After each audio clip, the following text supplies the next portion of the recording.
భారతదేశం అంటేనే యుగయుగాల చరిత్రకు సాక్ష్యం. ఇప్పటికీ మనం తెలుసుకున్నది చాలా తక్కువ. పురాణాల్లో, ఇతిహాసాలలో చెప్పిన చరిత్రను పరిశోధన చేయాల్సింది చాలా ఉంది.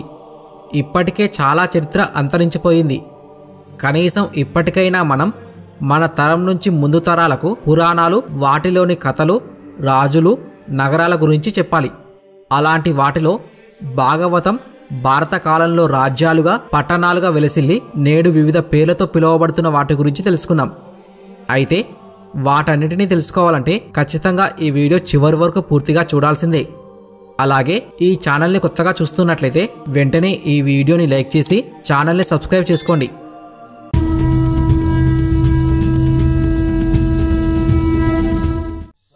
మహావిష్ణువు గజేంద్రుని మొసలి బారి నుంచి రక్షించిన స్థలం నేపాల్లోని దేవ్ధామ్లో ఉంది. నరసింహస్వామి హిరణ్యకశిపుని వధించిన స్థలం ఆంధ్రప్రదేశ్లోని అహోబిలంలోనే. నిర్యాణానికి ముందు శ్రీకృష్ణుడు బోయవాని వేటుకు గురైన స్థలం ప్రస్తుతం ఇది గుజరాత్ సోమనాథ్ దేవాలయానికి దగ్గరగా ఉన్న ప్రభాస తీర్థం అనే ప్రాంతమే. కర్ణుడు పరిపాలించిన అంగరాజ్యం ఆఫ్ఘనిస్తాన్లోని కాబూల్ ప్రాంతంలో ఉండేది. ద్రౌపది పుట్టినిల్లు మరియు మత్స్యేంద్ర భేదన స్థలం కంప్లీ. ప్రస్తుతం ఇది ఉత్తర్లోని కంపిల్ అనే ప్రాంతంలో ఉండేది.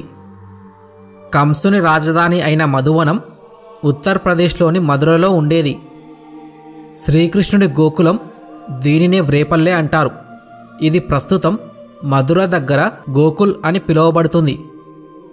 రుక్మిణీదేవి జన్మస్థలం అయిన కుండినపుర ఇప్పటి మహారాష్ట్రలోని కుండినపురనే. శ్రీకృష్ణ బలరాముల ద్వారకా నగరం ప్రస్తుత గుజరాత్లోని ద్వారకనే. పాండవులు అరణ్యవాసం చేసిన ప్రాంతాలు కామ్యకవనం, దైత్యవనం అనేవి ప్రస్తుత పశ్చిమ హర్యానా ప్రాంతంలో ఉండేవి.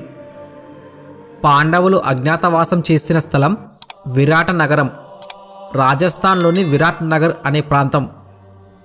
భీముడు జరాసంధును చంపిన చోటు బీహార్లోని జరాసంధ్కి ఆకర, దీనినే రణభూమి అని కూడా అంటారు. పాండవుల లాక్షగృహ దహనం హస్తినాపూర్లోని వర్నాల్ అనే ప్రాంతంలో ఉండేది. పాండురాజు మొదటి భార్య కుంతీదేవి పుట్టినిల్లు కుంతీపురి, ఇప్పటి గ్వాలియర్లో ఉండేది. పాండురాజు రెండో భార్య మాద్రి పుట్టినిల్లు మద్రదేశం, ప్రస్తుతం పాకిస్తాన్లోని పంజాబ్ ప్రావిన్స్లో ఉండేది. ద్రోణుడు నివసించిన ప్రాంతం ద్రోణనగరి, ఇప్పటి డెహ్రాడూన్లో ఉండేది. కురు పాండవులు విద్యాభ్యాసం చేసిన చోటు గురుగ్రామం, ఇది ప్రస్తుతం హర్యానాలోని గుర్గావ్లో ఉండేది. పాండవుల రాజధాని అయిన ఇంద్రప్రస్థం, దీనినే కాండవప్రస్థం అని కూడా అంటారు.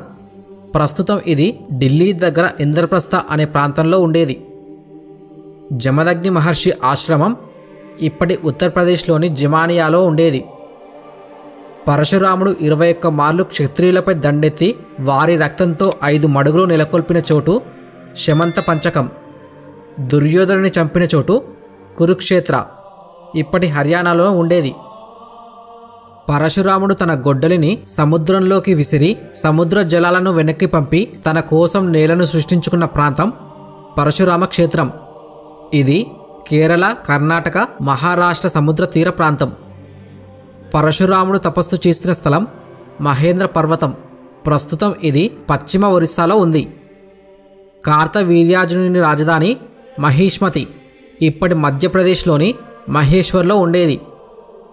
నలమహారాజు రాజ్యం అయిన నిషాద రాజ్యం మధ్యప్రదేశ్లోని గ్వాలియర్ జిల్లాలో ఉండేది. వ్యాస మహర్షి పుట్టిన స్థలం దమౌలి, ఇది నేపాల్లో ఉంది. వ్యాస మహర్షి తన శిష్యులకు వేదాలు, పురాణాలు బోధించిన ప్రాంతం నైమిషారణ్యం, ఇప్పటి ఉత్తరప్రదేశ్లోని సీతాపూర్ జిల్లాలో ఉండేది. వ్యాస మహర్షి చెబుతుండగా విఘ్నేశ్వరుడు మహాభారతం వ్రాసిన చోటు ప్రస్తుతం ఉత్తరాంచల్లోని మనగ్రామం అనే ప్రాంతమే.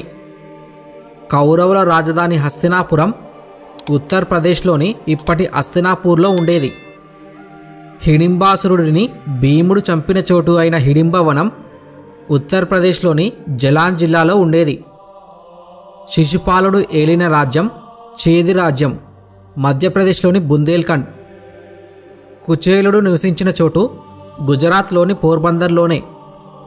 ద్రుపద మహారాజు రాజ్యం అయిన పాంచాల దేశం, ప్రస్తుత ఎటా, షాజహాంపూర్, ఫారూకాబాద్ ప్రాంతాలు మరియు ఉత్తరప్రదేశ్. విరాట మహారాజు రాజ్యం మత్స్య దేశం, రాజస్థాన్లోని ఆల్వార్ మరియు గుర్గావ్ నుంచి జైపూర్ వరకు ఉన్న ప్రాంతం. పురూరవుని రాజధాని ప్రతిష్టానపురం, ఇప్పటి అలహాబాద్లోని ఝాన్సీ అనే ప్రాంతంలో ఉండేది. సావిత్రి సత్యవంతుల కథలో సత్యవంతుని రాజ్యం అయిన సాల్వరాజ్యం కురుక్షేత్ర దగ్గర ఉండేది. కాలయవనుడు ముచుకుందుని కోపాగ్ని జ్వాలలకు భస్మమైన స్థలం గుజరాత్లోని గిర్నార్. దమయంతి రుక్మిణీదేవి తండ్రులు ఏలిన రాజ్యం విదర్భ, మహారాష్ట్రలోని విదర్భ అనే ప్రాంతమే. దంతవక్రుడు ఏలిన రాజ్యం కారుష రాజ్యం, ప్రస్తుతం మధ్యప్రదేశ్లోని దాతియా జిల్లాలో ఉంది. బాణాసురుడి రాజధాని షోనపురం, ప్రస్తుతం ఇది అస్సాంలోని సోనిత్పూర్ అనే ప్రాంతంలో ఉండేది. నరకాసురుని రాజధాని ప్రాగ్జ్యోతిష్యం, ఇది అస్సాంలోని తేజ్పూర్లో ఉండేది.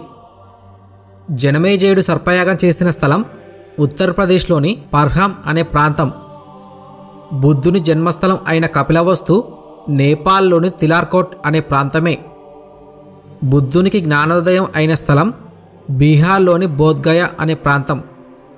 గౌతమ బుద్ధుడు పరినిర్యాణం చెందిన చోటు ఉత్తరప్రదేశ్లోని కుషీనగర్ అనే ప్రాంతమే. మిత్రులారా, ఈ వీడియోలో చెప్పిన ప్రాంతాల గురించి మీకు ముందే తెలుసా లేదా? అలాగే ఈ ప్రాంతాలకు మీరు ఎప్పుడైనా వెళ్ళారా లేదా అనేది ఖచ్చితంగా కామెంట్ చేసి చెప్పండి. అంతేకాదు మిత్రులారా, ఈ వీడియో చేయడానికి మాకు చాలా సమయం పట్టింది, కానీ ఈ వీడియోని లైక్ చేసి ఛానల్ని సబ్స్క్రైబ్ చేయడానికి మీకు 2 సెకండ్లు కూడా పట్టదు. అందుకే ఈ వీడియో నచ్చితే తప్పకుండా లైక్ చేసి ఛానల్ని సబ్స్క్రైబ్ చేసుకోండి. ఈ వీడియో పూర్తిగా చూసినందుకు ధన్యవాదాలు.